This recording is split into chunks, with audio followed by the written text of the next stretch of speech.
Bismillahirrahmanirrahim. Assalamualaikum warahmatullahi wabarakatuh. Alhamdulillahirabbil alamin. Wal aqibatu lil muttaqin wala udwana illa 'alal zalimin. Asyhadu an la ilaha illallah wahdahu la syarikalah wa asyhadu anna sayyidana Muhammadan abduhu wa rasuluh alladzi la nabiyya ba'dah. Allahumma shalli wa sallim ala hadan nabiyil karim wa ala alihi wa ashabihi ajma'in, amma ba'du. Sahabat sekalian yang dimuliakan oleh Allah Subhanahu wa taala. Alhamdulillah kita bisa bertemu kembali dalam rangka thalabul ilmi. Mudah-mudahan ini menjadi pertama adalah penggugur kewajiban kita thalabul ilmi, dan yang kedua mudah-mudahan menjadi tambahan hidayah taufik dari Allah taala, dan mudah-mudahan menjadi asbab keberkahan kita. Amin ya rabbal alamin. Tema hari ini yang terakhir dari kitab ini yaitu adab marah. Adab marah. Marah juga ada adabnya. Itu hebatnya syariah kita.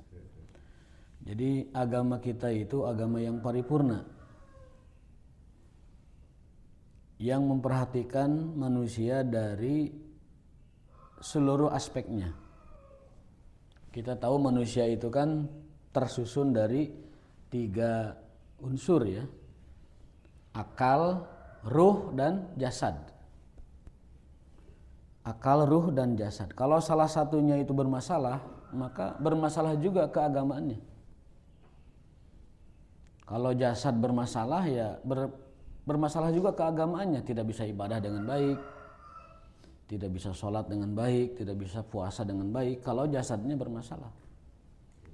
Kalau akalnya bermasalah, walaupun jasadnya sehat, bugar, jag-jagoan ringkas, ya, tapi akalnya nggak waras, ya itu juga masalah. Akalnya bagus, jasadnya bagus, ruhnya rusak, kotor, khabis. Itu membuat akal dan jasadnya itu menjadi madarat buat dirinya juga buat orang lain. Maka karena Islam itu memperhatikan manusia dari 3 aspek ini, jasad, akal, dan ruh, Islam pun mengatur bagaimana ketiganya itu memiliki adab, memiliki aturan tata krama ya. Yang sebagiannya adalah mandatori, semacam kewajiban harus bagaimana, dan sebagiannya adalah semacam adab atau etika atau anjuran yang sifatnya adalah tidak memaksa dalam arti kata berkonsekuensi pada dosa, tapi cuma anjuran saja. Yang dilakukan itu mendapatkan pahala dan keuntungan. Suatu hari Ali bin Abi Thalib ya, sahabat mulia Ali bin Abi Thalib berpesan kepada Ibnul Qawa. Ini Ibnul Qawa ini nampaknya ini remaja ya, generasi setelah Ali bin Abi Thalib. Beliau mengatakan, ahbib habibaka haunan ma, cintailah habibaka yang kamu cintai, haunan ma, sekedarnya saja. Haunan ma, sekedarnya saja. Asa ayyakuna baghidaka yauman ma, karena bisa jadi suatu saat nanti dia akan menjadi orang yang kamu benci. Dan itu banyak contohnya. Sahabat, besti, atau mungkin bahkan pasangan yang sangat banget dicintai tiba-tiba menjadi yang kita benci, dan itu menyakitkan. Teman yang kita percayai, yang kita berikan rahasia-rahasia kepada dia, kita titipkan separuh profil hidup kita mungkin, ternyata dia menjadi orang yang tidak kita sukai atau benci. Maka sahabat mulia Ali bin Abi Thalib karramallahu wajhah mengatakan, ahbib habibak, cintai orang yang kamu sayangi, orang yang kamu cintai, haunan ma, ya sekedarnya saja.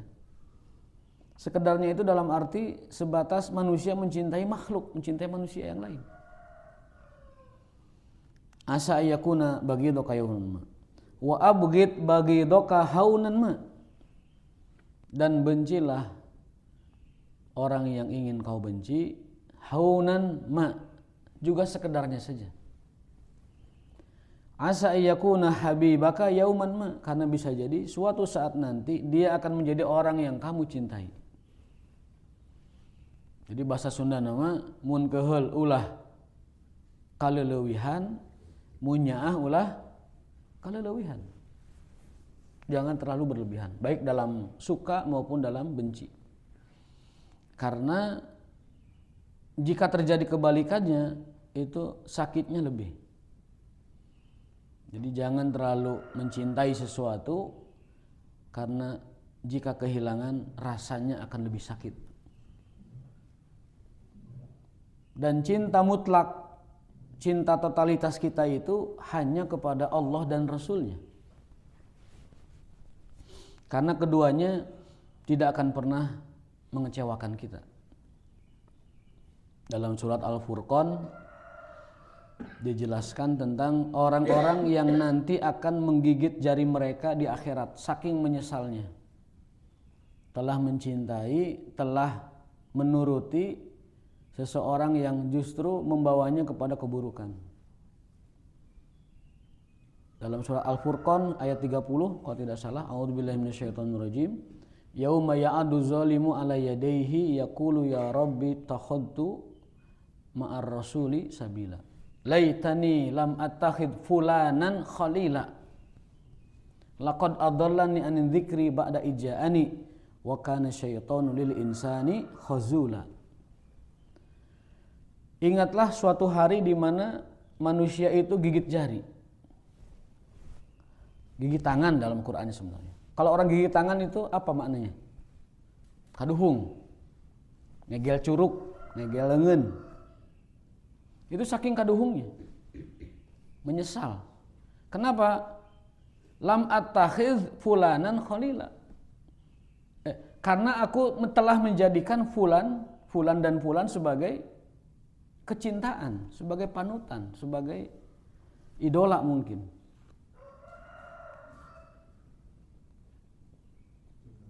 Dan aku menyesal tidak menjadikan Rasulullah sebagai kecintaan utama dan panutan. Jadi rupanya cinta juga ada hisabnya. Mengagumi juga ada hisabnya. Mencintai juga ada hisabnya. Ya laitani takhadtu ma'ar rasuli sabila. Kenapa aku dulu tidak menjadikan Rasulullah saja yang aku cintai, malah yang lain gitu. Padahal yang lainnya ini, fulan ini laqad adallani ani dzikri, telah melupakan aku dari kebenaran. Telah menyimpangkan aku dari kebenaran. Nah, makanya pentingnya sekali kita memperhatikan siapa circle kita, siapa teman sekitar kita, karena mereka lah yang akan menjadi syafaat kita nanti di akhirat, atau kebalikannya. Di antara pemberi syafaat kita itu kan orang tua, anak, juga teman-teman. Bukan hanya di akhirat, bahkan di dunia. Kata Rasulullah SAW, kalau ada orang beriman menyaksikan tentang seseorang yang meninggal dunia dengan kebaikan, maka orang ini pasti masuk surga. Hadisnya sering kita bahas ya. Ketika itu ada jenazah lewat. Rasul hanya mengatakan wajabat sampai 3 kali. Wajabat. Pasti ini. Umar bertanya, ya Rasul, apa yang pasti? Kata Rasul, wajabat lahul jannah, pasti masuk surga. Kenapa? Karena kalian tadi membincangkan dia kebaikan. Artinya teman-temannya dia itu menyaksikan kebaikan dia, masuk surga. Kebalikannya, di suatu momen lain ada jenazah lewat, Rasul mengatakan wajabat, pasti masuk neraka. Kenapa? Karena kalian tadi membincangkan dia keburukannya. Itu artinya kesaksian teman-teman kita itu akan menjadi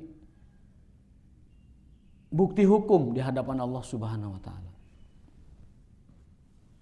Maka di akhir hadis Rasul berpesan, antum syuhadaullah. Kalian adalah saksi-saksi Allah di atas bumi. Maka pastikan kita semua ini punya saksi kita di bumi ini siapa? Ya circle kita itu. Orang-orang yang pernah bersahabat dengan kita, dia akan menjadi saksi kebaikan kita di hadapan Allah.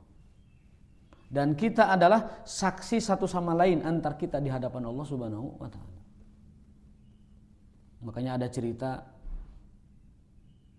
kalau teman kita sampai nyemplung ke neraka, itu bisa mendebat Allah. Dia orang baik ya Allah. Itu memberi syafaat kepada dia. Bisa tidak jadi masuk itunya nerakanya. Syafaat dari teman.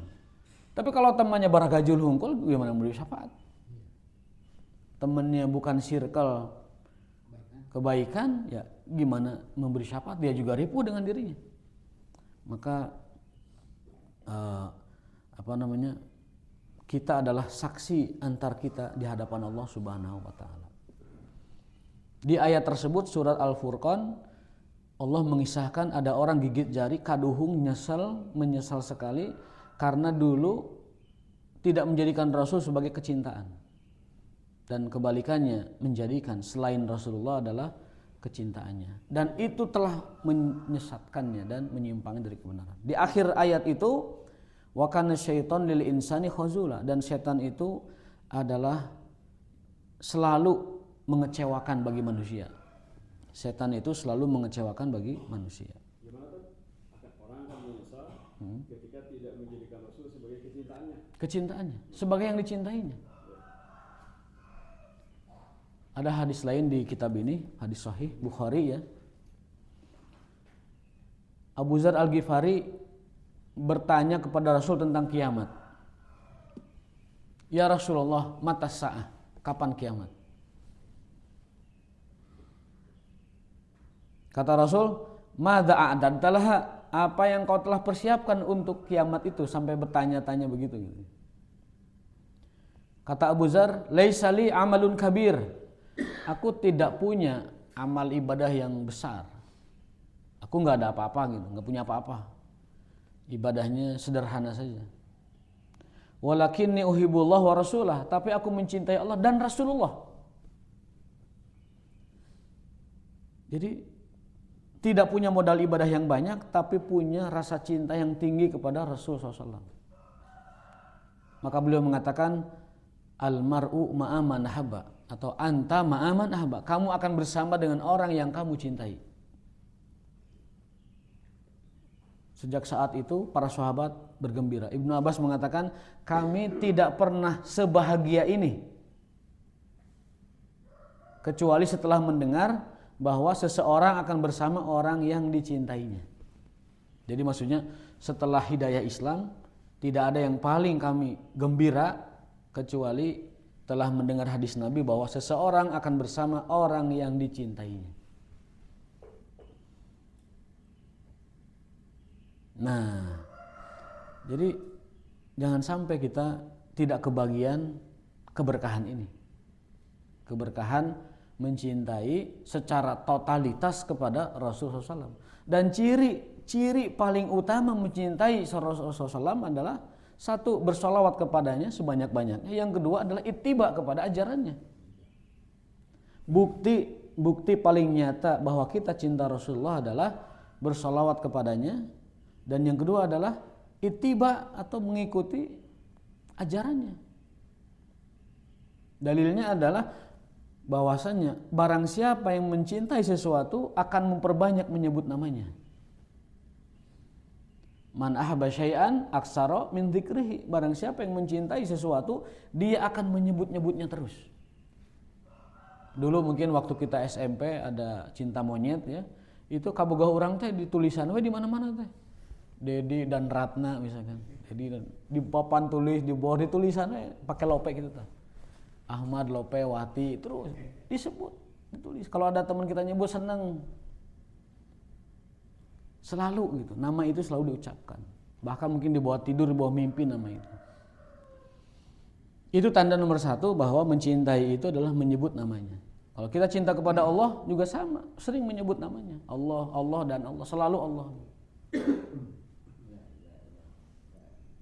Baik menyebut secara lisani atau menyebut secara qalbi atau menyebut secara amali. Kan begitu. Yang kedua adalah ittiba, mengikuti ajarannya Rasulullah SAW dalam segala hal. Termasuk ini adab marah yang dicontohkan oleh Rasulullah SAW. Marah itu adalah fitrah. Semua orang punya marah. Bahkan adanya syariat jihad itu basisnya adalah marah. Marah kepada kezaliman. Marah kepada kesewenang-wenangan. Marah kepada kekufuran. Adanya syariat jihad itu karena ada marah. Namun di sana ada marah yang diizinkan, ada marah yang dilarang. Yang diizinkan itu adalah marah karena Allah, marah karena agama, marah karena Rasulullah diinjak-injak, itu diizinkan, bahkan diwajibkan. Sebaliknya kalau marah bukan karena Allah, bukan karena agama, bukan karena Rasulullah, bukan karena kebenaran yang diinjak-injak, itu tidak boleh marah. Rasul SAW diludahi, disebut gila, disebut tukang sihir, nggak pernah marah, karena itu pribadi. Bahasa orang bodoh amat, kalau ngina pribadi nggak ada urusannya. Gua nggak turun derajatnya dimarahin, dihina, dicerca, diumpat, nggak ada urusan. Tapi kalau sudah agama yang dihina, Rasul nyiapkan pasukan. Apa buktinya? Dulu ada seorang wanita muslimah belanja ke pasar. Pakaian bawahnya itu diikat sama orang Yahudi, dikasih tali, sehingga kalau wanita ini bangun tersingkap auratnya. Ada ceritanya kan, kisah Bani Qainuqa itu. Sampai menyebabkan Rasul ngirim pasukan untuk menaklukkan wilayah itu. Tangkap orangnya, duduki itu daerahnya. Dan usir orang-orang yang melindunginya itu. Satu muslimah diperlakukan tidak baik, Rasul kirim pasukan. Dulu di zaman kekhilafahan Al-Mu'tasim kalau tidak salah, ada seorang wanita juga dilecehkan di pasar. Ya busananya, biasa kalau muslimah itu memang serangan itunya ke busana biasanya. Sampai wanita itu dihinakanlah sama orang-orang, sama pemuda-pemuda di situ, di daerah Romawi gitu, wilayah penaklukan Islam sebelumnya. Nah, wanita ini berkirim surat kepada Khalifah Al-Mu'tasim. Tulisannya itu, wa Mu'tasomah, hei Mu'tasim, maksudnya Khalifah, tolong aku. Suratnya cuma satu kata, wa Mu'tasomah aja. Hai Mu'tasim, dalam bahasa Arab kalau ada di belakang hurufnya alif dan ha, itu artinya hei tolonglah. Dulu di perang yang memerangi nabi palsu itu, ada suatu perang, para sahabat itu memerangi nabi palsu yang kuat, nabi palsunya itu Musailamah kalau nggak salah, Musailamah Al-Kadzab. Itu sahabat itu syiarnya itu, yel-yelnya itu wah Islamah, wah Islamah. Artinya tolonglah agama Islam. Tolong agama Islam. Jadi kalau dalam bahasa Arab ada alif dan ha di belakang, itu artinya minta pertolongan. SOS bahasa orang lain. Wa Islamah, wa Mu'tasomah, wa Uhudah, wa Cibaduyutah, itu artinya minta pertolongan. Tolong daerah itu. Nah, Mu'tasim karena mendapatkan surat seorang wanita muslim memanggil dirinya minta tolong, beliau mengirimkan pasukan ke Romawi dan memberi surat ancaman ke Raja Romawi yang melindungi pemuda-pemuda itu yang melakukan pelecehan itu. Suratnya begini, kami akan kirim pasukan kepada kalian dalam jumlah besar, kepala pasukannya ada di Damaskus, ekornya ada di Baghdad. Saking banyaknya pasukan, barisannya. Aku akan kirim pasukan yang komandannya di Damaskus, pasukan terakhirnya ada di Baghdad. Kami lumat itu Damaskus, kami lumat Romawi itu, kami luluh lantakan Romawi. Itu pasukan yang tidak pernah terbayangkan. Komandannya di Damaskus, ujungnya di Baghdad. Oh, itu luar biasa. Meskipun itu tidak nyata, tidak hakiki, nggak mungkin ada jumlah pasukan dari Damaskus ke Baghdad, itu mustahil. Berapa miliar orang. Tapi gertakan itu menggetarkan dan betul-betul mengirim pasukan besar sampai mereka menyerah dan menyerahkan para pelaku, kan begitu. Itu ketika Romawi sudah ditakluki. Sudah ditakluki, tetapi masih ada sisa-sisa kerajaannya itu yang belum sepenuhnya itu dikuasai, kan begitu. Karena satu imperium itu kalau ditaklukkan itu belum tentu juga semuanya tunduk, kan begitu. Rasul sampai mengirim surat, Mu'tasim sampai mengirim surat, kalau tidak menyerahkan para pelaku, kami akan kirim pasukan yang ujungnya di Damaskus dan ekornya ada di Baghdad. Saking besarnya pasukan itu. Nah, jadi marah karena kehormatan muslimah dilecehkan. Nah, sekarang kan muslimah di Gaza diperlakukan tidak manusiawi, nggak ada yang girohnya itu terpanggil kemudian mengirim kekuatan. Adab marah yang pertama, jadi kalau marah itu sekedarnya saja. Kita kembali ke tema kita bahwa marahlah kamu kepada seseorang sekedarnya saja dan bencilah kamu. Dalam asar lain, tadi riwayat Ibnu Abi Syaibah ya, dihasankan oleh Albani di dalam kitab Sahih Adab Al-Mufrad. Jadi itu perkataan Ali bin Abi Thalib, bukan hadis maksudnya. Karena ada orang yang mengatakan bahwa cintailah orang yang kamu sayangi sekedarnya dan bencilah orang yang kamu benci sekedarnya. Karena suatu saat nanti akan berubah. Yang benci akan cinta, yang cinta akan benci. Itu yang beredar di buku-buku madrasah di sekolah itu hadis Nabi. Yang benar itu adalah asar dari Ali bin Abi Thalib. Sebagaimana periwayatan dari Albani bahwa itu adalah riwayat Ali bin Abi Thalib. Asar, jatuhnya asar, bukan hadis. Yang kedua, asar dari Umar bin Khattab radhiyallahu anhu, juga ini disahihkan oleh Albani dalam kitab Sahih Adab Al-Mufrad, riwayat Abdur Razzaq. Umar bin Khattab mengatakan begini, la yakun hubbuka kalafan wala bugduka talafan. Jangan sampai rasa cintamu menyandra kamu, menjadi beban bagi kamu. Wala bugduka talafan, dan jangan sampai rasa bencimu menghancurkanmu. Jangan sampai rasa cinta mengekangmu, membebanimu, dan jangan sampai rasa benci merusak dirimu. Jadi cinta jangan membebani, benci jangan menghancurkan. Artinya apa? Ya artinya ya sedang-sedang saja. Qala idza ahbabta kalifta kalafas sabi. Kalau seseorang telah mencintai, dia bagaikan anak kecil yang merengek kepada ibunya. Kalau seseorang sudah terlalu cinta, dia akan seperti anak kecil merengek pada ibunya. Wa idza abghadta, dan kalau sudah benci, ahbabta li sahibika talafa. Kamu ingin segalanya itu hancur sekalian gitu. Jadi kalau benci itu inginnya hancur orang lain tuh, kalau cinta itu bagaikan anak kecil di hadapan ibunya, merengek. Nah, jadi apa dong adab marah? Nah, ini kita belajar adab marah sekarang. Adabul ghadab, adab marah. Rasulullah SAW bersabda dalam hadis Abu Hurairah, laisa syadidu bisur'ah, bukanlah orang kuat, orang berani itu orang yang pemarah. Bukanlah disebut pemberani atau kuat orang itu dengan pemarah. Innamas syadidul ladzi yamliku nafsahu indal ghadab. Orang pemberani, orang kuat adalah orang yang dapat menahan dirinya saat marah. Jadi yang disebut wanian teh lain tukang huak hauk atau yang menunjukkan keberaniannya. Justru itu orang enggak berani, orang pengecut begitu. Bukan pemberani, kata Nabi bukan pemberani orang yang mudah marah. Justru pemberani itu adalah orang yang dapat mengendalikan marahnya.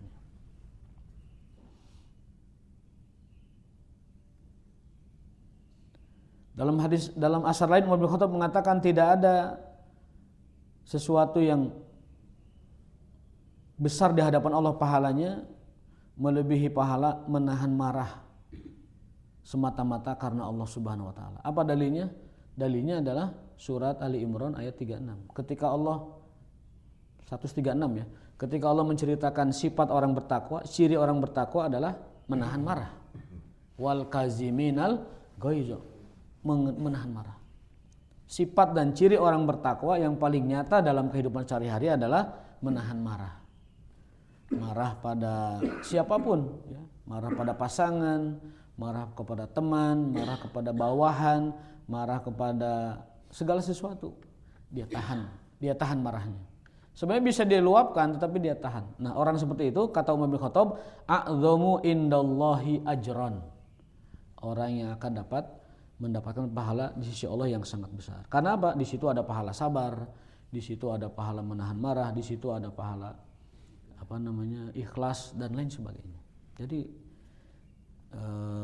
sangat besar sekali. Yang kedua, itu adab pertama. Jadi nahan marah itu adabnya yang pertama. Yang kedua, adab marah adalah ketika marah membaca a'udzubillahi minasyaitonirrajim. Itu adab yang kedua.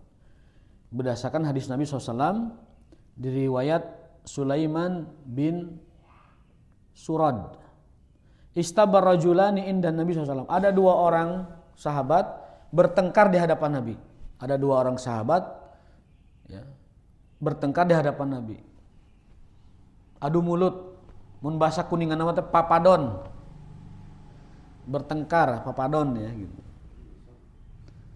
Faja'ala ahaduhuma yaghdab, yang satu marah sekali, wa yahmaru wajhu, dan mukanya itu merah terbakar itu, marah sekali. Di hadapan Nabi. Fa nadhara ilaihi Nabi SAW faqala. Lalu Nabi menatapnya dan mengatakan, "Inni la a'lamu kalimatan law qalaha la dhahaba hadza anhu." Saya punya resep satu kalimat yang kalau dibaca hilang semua marah kalian. Beliau mengatakan, "A'udzubillahi minasyaitonirrajim."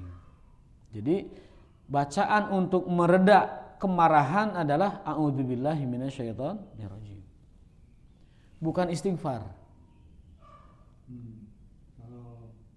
Istighfar boleh, baik, bagus, tapi saat marah yang dianjurkannya adalah a'udzubillahi minasyaitonir. Karena apa?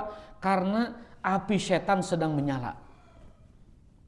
Marah itu api itu dari setan, dan meredamnya adalah dengan a'udzubillahi minasyaitonirrajim. Gimana Mas? Tadi mau nanya, lali. Ya wes kalau lali. Bacaannya adalah a'udzubillahi minasyaitonirrajim. Ta'awuz. Kalau masih marah juga wudu. Duduk dulu, maaf, duduk. Kalau masih marah juga berbaring. Kalau berbaring masih marah juga berwudu. Masih marah juga sholat. Masa udah 5 tahap kayak gitu masih marah juga. Tapi masalahnya orang-orang sekarang marahnya itu spontan. Marah itu langsung mau bedog zaman itu. Mau bedog, mau parang segala macam. Terakhir tuh di Jakarta sampai rusuh sosial ya kan. Ada orang anak muda ngegeber-geber motor. Lalu yang nongkrong enggak terima, silih teriak, berantem, yang dua kalah, lapor ke temennya ngabring bahwa temennya lebih banyakan. Rusuh itu. Rusuh dan ya perang inilah. Perang masyarakat begitu. Dan ada yang meninggal. Belum lagi yang lain-lain. Jadi zaman sekarang tuh di Bandung tuh waktu kapan ya? Ada orang ditegur di jalan. Dia nyisiin motornya, kirain mau reda, mau damai, ternyata di bagasi ngambil pisau kan, ditusuk. Waktu itu kan. Ditegur motornya, nyisi sugandi nyisi teh kalem gitu, mau reda, mau damai, ternyata ngambil senjata. Nauzubillah. Jadi itu karena tidak tahu bagaimana adabnya menyikapi marah. Kalau kita marah, apapun marahnya langsung ucapkan a'udzubillahi minasyaitonirrajim. Kata Rasul, kalau orang baca itu saat marah, la zahaba, pasti akan hilang marahnya. La-nya lam taukid, zahabanya fi'il madi. Dalam bahasa Arab kalau ada taukid dengan madi diucapkan berbarengan, itu artinya sungguh dan akan. Akan dan sungguh. Faqama rajulun ila dzakar rajul faqala tadri ma qala qala qul a'udzu billahi minasyaitonir rajim. Faqala ar-rajul amajnunan tarani. Jadi dan itu terbukti keduanya itu langsung reda gitu. Langsung adem gitu.